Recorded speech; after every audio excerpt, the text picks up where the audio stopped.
The Nelson County Sheriff's Office says they were made aware of a stolen vehicle out of Indiana because of a flock camera, and the deputy was able to track that vehicle down to this driveway, and from there began a pursuit that you really only see in the movies. We're going to move closer, take a closer look.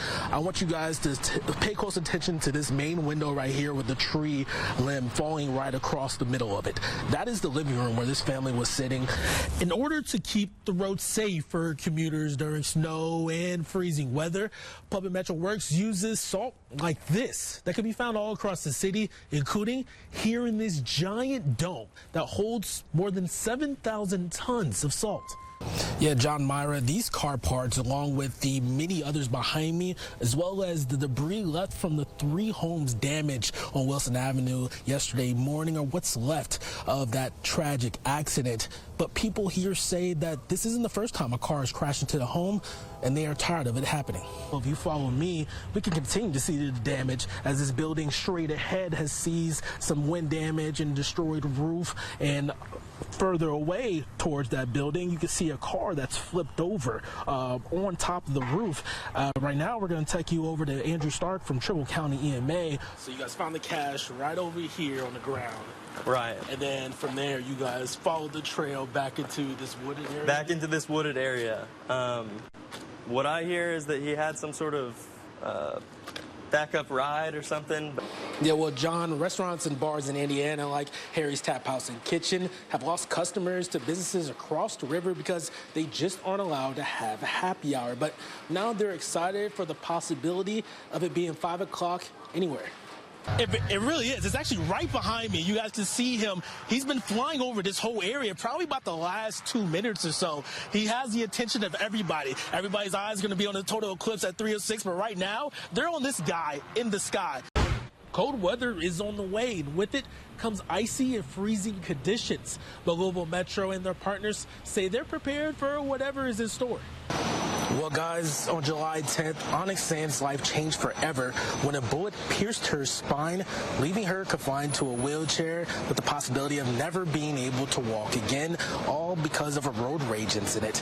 Ever since then, her family has been awaiting justice, and after yesterday's arrest, they may be one step closer to it. Well, Noel, this story is strange in many ways. LMPD says the victim in the initial shooting was not on scene, but taken to St. Mary's Hospital by private means after being shot in the arm. And 2 SWAT vehicles surrounded a home on Algonquin Parkway where they believe the suspect was, just to find nobody inside. Police tell us they don't know what caused the shooting in the first place, but I was able to talk to someone who wanted to remain anonymous, who says they saw the whole thing play out. Expectations on Sunday. Well, John, Myra, at this point, the Super Bowl is a holiday in the United States, and for potential bettors, it could also be a payday. The American Gaming Association estimates that more than $23 billion with a B will be wagered on the game Sunday night, and the sports book at Derby City Gaming is gearing up for its inaugural Super Bowl. Yeah, Noel, this is one of those stories that you leave a lot different than you came into it, and that strikes true for all involved. This community and the 2 boys' families will never be the same, and all they can hope for now is that justice is served and accountability is taken. John, this is one of those stories that truly puts life into perspective. Ryan, a.k.a. Natty, is from Cincinnati, but has found his niche in South Louisville while in recovery. But instead of giving up hope on his future, Natty has instead found a passion to pursue and wants to encourage others to do the same. John, when I asked Mayor Craig Greenberg how his first year in office has been, he described it as amazing. And while some might agree, other people in the community say they see his administration as just Fisher 2.0. He breaks down the difference. Yeah, guys, one of the most interesting things about this deadly police shooting is the timetable. There was a 5-hour period between the first 911 call and the time of Richard Glass's death. Glass actually made the first 911 call at 7:13 p.m. reporting a burglary. When officers arrived, JPD says they found a suspect and he filed a police report. Yeah, Noel, several neighbors in the Taylorberry neighborhood tell me they were woken up by a loud bang at around 6 a.m. this morning, but when they saw police surrounding a specific house, they were not surprised they were there. To understand how we got here, Serve you the subpoena. Watch. we have to take you back to August 24th. That's when Taniqua Oliver says the first inspector from the Department of Codes and Regulations came to look at the moldy conditions at her home she is renting from BTI LLC. Conditions, she says, are making her sick. I guess after I called my city council person, they was forced to, cite him on it, which is the mold, and they labeled it public nuisance. He put a 7-day notice on my door that same day. Almost 2 weeks after the first inspector paid her a visit, Oliver says a new inspector came to the house and she shared everything with him. That same inspector came back a few days later with her landlord, and Oliver says he told her they won't cite a claim until she had results from a $500 mold test she had to pay for herself, something she felt was unnecessary. So you don't even have to specialize in this to see and tell this is mold. I mean, you got white, brown, green. I mean, pick your color. It's all over it. But Oliver got the test anyway, and the results showed 4 types of mold present. She then contacted Metro Council member Philip Baker's office, who called the Department of Codes and Regulations and later received a message from her landlord. I guess after I called my city council person, they was forced to, cite him on it, which is the mold, and they labeled it public nuisance. He put a 7-day notice on my door that same day. Days after, 2 more inspectors came to her home to check it out again, but she says they reported there was no visible indication of mold. Oliver then filed a suit against her landlord at BTI LLC and was then granted subpoenas for the inspectors. I subpoena them because I know he's going to produce these fabricated documents in court. These fabricated documents that's going to stop the judge from enforcing the repairs to save my life, to save my health. Like, I don't have COPD, I don't have lung cancer, but I'm in line for it if this don't get fixed. Her viral video sparked a response from homeowners and tenants all over Louisville, claiming similar issues with the Department of Codes and Regulations, which have also been at the center of a Wave News troubleshooter investigation. There's now a court date Thursday morning, which Oliver feels represents something bigger than just herself. It's not just my court hearing. It's everybody's court hearing. Because if I win, everybody wins. It comes case law. That means if you're going through what I'm going through, you can take and be like, hey, y'all afforded these rights to Miss Oliver, so I want the same rights. Now, I reached out to the Department of Codes and Regulations via email and by phone, and have yet to hear back. But Oliver did say that today they filed a motion to quash her subpoenas due to relevancy and lack of knowledge of the incident they're testifying against. I also reached out to her landlord and their attorney, but have yet to get a response. Well, so this is a really complicated case, many levels to it. So what is the next step then for Oliver? This hearing tomorrow? Yeah, so she has a hearing tomorrow morning at around 9 a.m. And she says she's going to have dozens of people there in support of her. She's been going around the city gathering people who have had the same issues, and she hopes they'll be there with her tomorrow. And we'll be sure to show you guys what happens next. All right, thank you. About 200 people gathered at Little Flock Baptist Church Sunday night to remember the lives of 2 boys gone too soon. On Wednesday, November 8th, the boys, 9-year-old Jaden Howard and 6-year-old Maurice Baker Jr., were shot and killed in their home, and their mother, 32-year-old Tiffany Lucas, is accused of being the one who pulled the trigger, a crime that brings long-lasting impact. It's shaking my whole family. Who would ever think that you would have to worry about a 6-year-old, a 9-year-old losing their life the way that they did? Bobby Baker is the biological aunt of Maurice Jr., but had custody of both boys at one point after she says Child Protective Services was called on Lucas on multiple occasions for drug-related issues. But Baker feels the constant calls for help have been ignored. My brother is never going to be the same. This community is never going to be the same. Jaden's family is never going to be the same. From the outside looking in, the thought of possible problems with Lucas was inconceivable. But those close to the family say all that glitters isn't gold. The person can dress themselves up or put clean clothes on the kids. You're not seeing what's going on. And if family members have told you that and you don't take it or you don't listen, we failed those kids. To remember them, the Bullitt County community filled the church parking lot paying homage to the boys with signs and candles to assure their light will never dim. Among them was the boys' bus driver who brought her BCPS bus 1616 with the banner of their faces. The support of the communities, to let them know that BCPS is part of the community and that we do care about our kids, and we care about the safety and the public transportation of our kids to and from school, and how important it really is, because if they had just been on the bus that morning, what would have happened? But regardless of the what ifs, a heartbroken community wraps their arms around each other as they continue to mourn. But as they send their hopes up to the sky, all they ask for now is justice. I just hope that the boys get the justice that they deserve. I really do. They need it. I need the community to support them in that way. Tiffany Lucas is being charged for the murder of the two boys, and she will appear back in court this Tuesday, November 14th. Brandon Spencer, Wave News. Saturday was a day Jonathan Morris says he will never forget.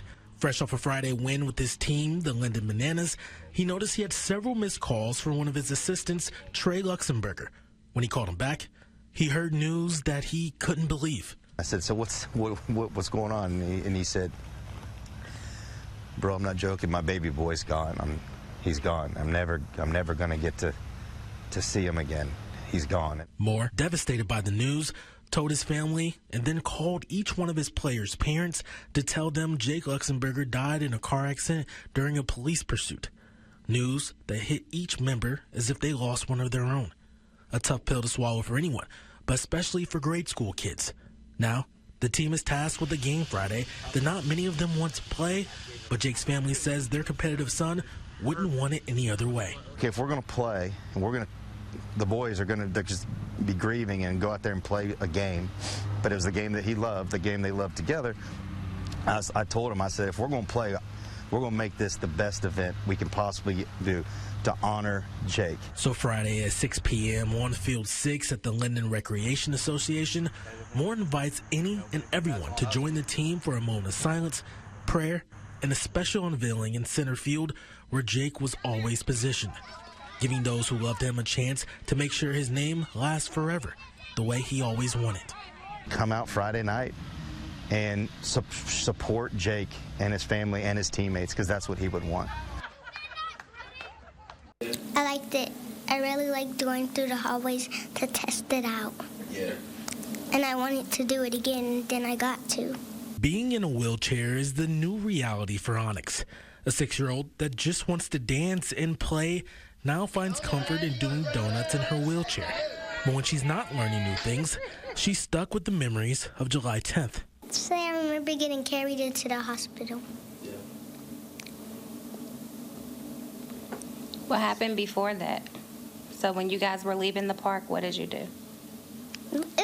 The park? Mm-hmm. We got in the car. Yeah, and then what happened? I got shot in the back. Leaving China Sands with the difficult task of telling her daughter of her new reality. Sands says the bullet severed her back and now she can't use her legs like she used to. A conversation that's still setting in. And that we can't walk, so that's why we're in the wheelchair? Until they fix my back. Well, Mommy didn't say that. But would it be able to fix it? Hopefully, in the future. Only in the future. But Onyx said she's tired of people saying what she can't do, because if you ask her, she has no doubt what the future holds. I'll be able to walk again.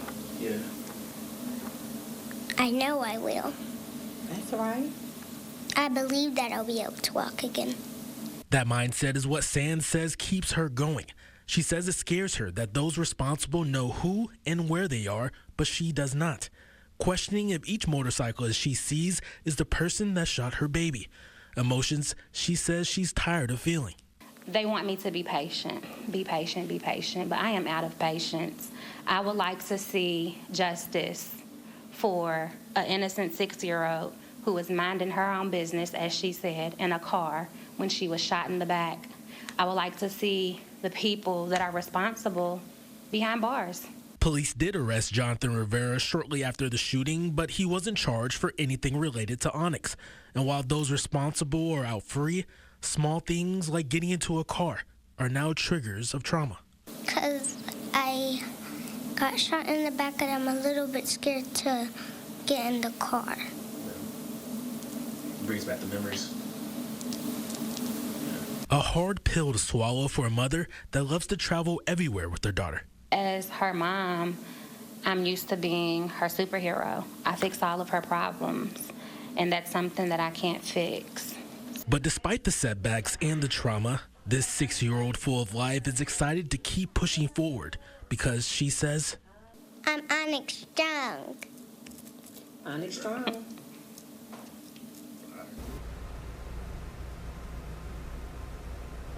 Now I asked Onyx what she would say to those who shot her if she had the chance, and she said they should play with water guns, not real guns.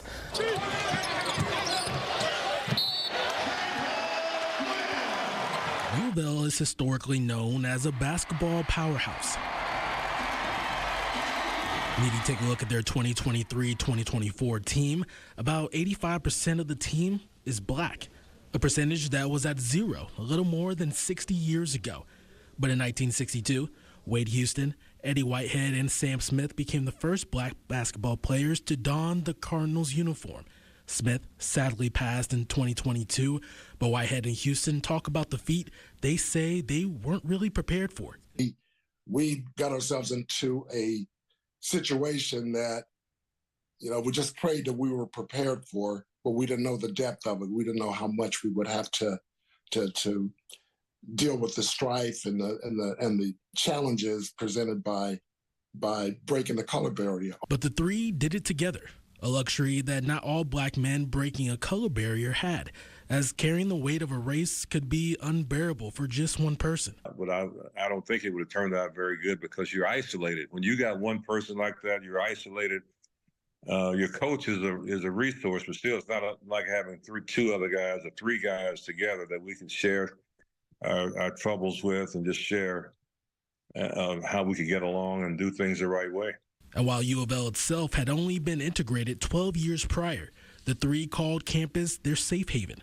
But when they stepped off, Houston and Whitehead said they couldn't escape their reality, sharing a story of them trying to check into a New Orleans hotel. The GM from the hotel met us at the bus as we were getting off, and he literally pointed out that everybody was welcome to stay at the hotel except for those three, Sam, Eddie, and Wade. And we're standing there like, we're out there now. Whitehead says they were able to stay, however, after Coach John Dromo stood up for them.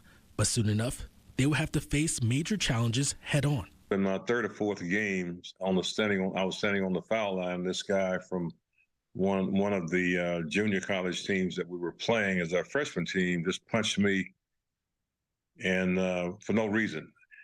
And I remember vividly that our coach, John Dromo, who was very close to Eddie and Sam and I, has said, you're going to be challenged. People are going to call you names. They're going to taunt you, and you can't react. That mindset and the handling of those hard times with grace got the ball rolling for black players to come after them. Players like Whitehead's son, Luke, who says he's extremely thankful for their perseverance and grit. They say pressure either busts pipes or makes diamonds. And so I think for them, they were able to show perseverance, learn how to learn how to fight through some of the tough times, and it makes you a stronger person, and it makes you a better person. Their success at U of L was an incredible feat in itself, but their success when they left keeps their legacies alive. Smith went on to win an ABA and NBA championship. Whitehead joined the Air Force, traveled the world, became successful in real estate, and became one of the first African Americans to own a TV station. And Houston became the first black head coach in the Southeastern Conference and owns one of the largest minority-owned transportation companies in North America. The three men, whether they knew it or not, became pivotal parts of Louisville black history. So we need to more than ever celebrate ourselves, celebrate the contributions that we've made, celebrate the history of this country, celebrate the people that made this country what it is.